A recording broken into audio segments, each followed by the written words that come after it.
प्यार सबसे खूबसूरत एहसास है और पहले प्यार की तो बात ही कुछ और होती है।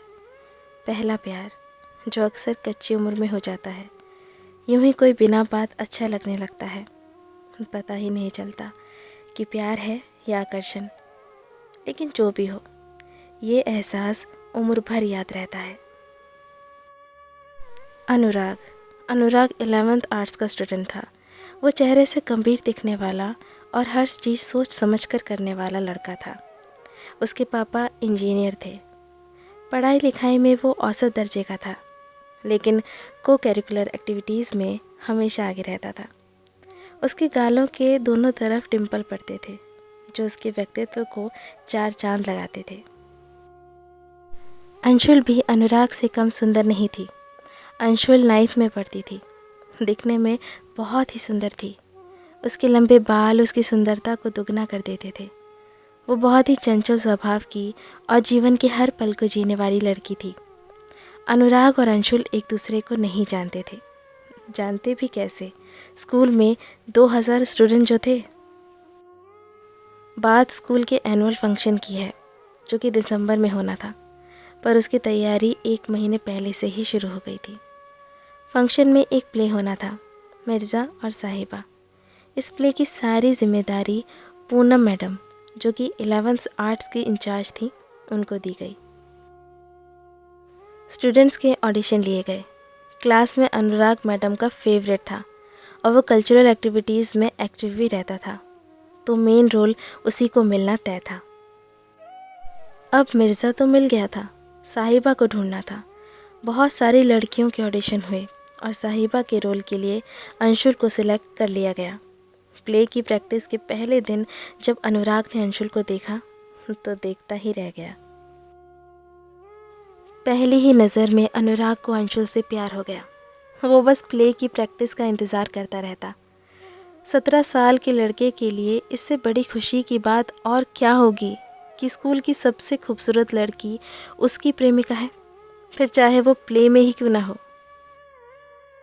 वहीं दूसरी तरफ अंशुल भी अनुराग के प्रति एक अलग सा आकर्षण महसूस कर रही थी। प्रैक्टिस का हर एक दिन उन्हें और करीब लाता जा रहा था। फिर एक दिन प्ले की फाइनल रिहर्सल चल रही थी। प्ले के आखिरी सीन में साहिबा ने मिर्ज़ा के सारे तीरों को तोड़ दिया और साहिबा के भाइयों ने निहत्थे मिर्ज़ा को मार दिया। उस सीन को करते हुए साहिबा बनी अंशुल इतना खो गई कि मिर्ज़ा बने अनुराग को इस हालत में देखकर फूट फूट कर रोने लगी। मैडम ने उसकी मासूमियत को देखकर उसे संभाला और उसे समझाया कि बेटा, ये सब प्ले है, ये रियलिटी नहीं है। उस प्ले के बाद अनुराग और अंशुल की ज़िंदगी बिल्कुल बदल गई थी। उन्हें पता ही नहीं चला कि कब वो एक दूसरे को इतना चाहने लगे। अनुराग अंशुल के घर के चक्कर काटने लगा और स्कूल में भी वो दोनों थोड़ा बहुत मिलने लगे। दोनों का एक दूसरे को देखे बिना मन ही नहीं लगता था। एक बार अनुराग को बुखार हो गया और वो 4-5 दिन स्कूल नहीं आया। अंशुल इस बीच बेचैन हो गई, क्योंकि उस वक्त मोबाइल फ़ोन भी नहीं होते थे। उसका चंचल स्वभाव और अनुराग के प्रति चाहत ने उसे अनुराग से मिलने जाने के लिए मजबूर कर दिया। वो किताब लेने के बहाने अपनी फ्रेंड के साथ उसके घर चली गई।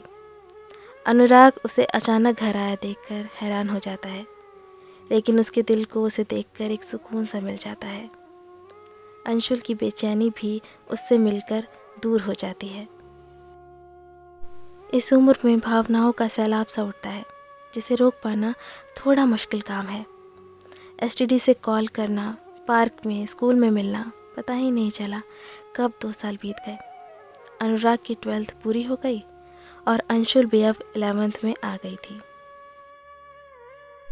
अनुराग लॉ करने के लिए देहरादून चला गया। यहाँ अंशुल का मन स्कूल में नहीं लगता था, तो उसने स्कूल को छोड़कर पॉलिटेक्निक कॉलेज में एडमिशन ले लिया। कुछ समय तक उनके मन में खालीपन रहा। मन कहीं लगता ही नहीं था। एक दूसरे की याद भी आई। फ़ोन पर थोड़ी बहुत बात भी हो जाती थी, लेकिन अब मिलना पॉसिबल नहीं था। फिर धीरे धीरे दोनों अपनी अपनी स्टडी में व्यस्त हो गए। उनके अपने अपने फ्रेंड सर्कल बन गए। समय के साथ साथ वो समझदार हो गए। अब उनको पता चल चुका था कि वो एक आकर्षण था जो उम्र के उस पड़ाव पर हर लड़का लड़की को अक्सर हो ही जाता है। अनुराग की ज़िंदगी में आज कोई और लड़की है और अंशुल की शादी हो चुकी है। इस तरह एक प्यारी सी लव स्टोरी में एक अच्छा सा मोड़ आता है, लेकिन वो एहसास आज भी दोनों को गुदगुदाता है। बारिश की बूंदें पड़ने पर मिट्टी से जो प्यारी सी खुशबू आती है ना, कुछ उसी तरह का होता है पहला प्यार। आज भी जब कभी अनुराग अपने पुराने स्कूल और शहर से गुजरता है तो उसे अंशुल के साथ बिताए पल याद आ ही जाते हैं। और अंशुल जब कभी किसी के मुंह से अनुराग नाम सुनती है तो पलट कर ज़रूर देखती है। पहला प्यार कोई कहाँ भूल पाता है ना।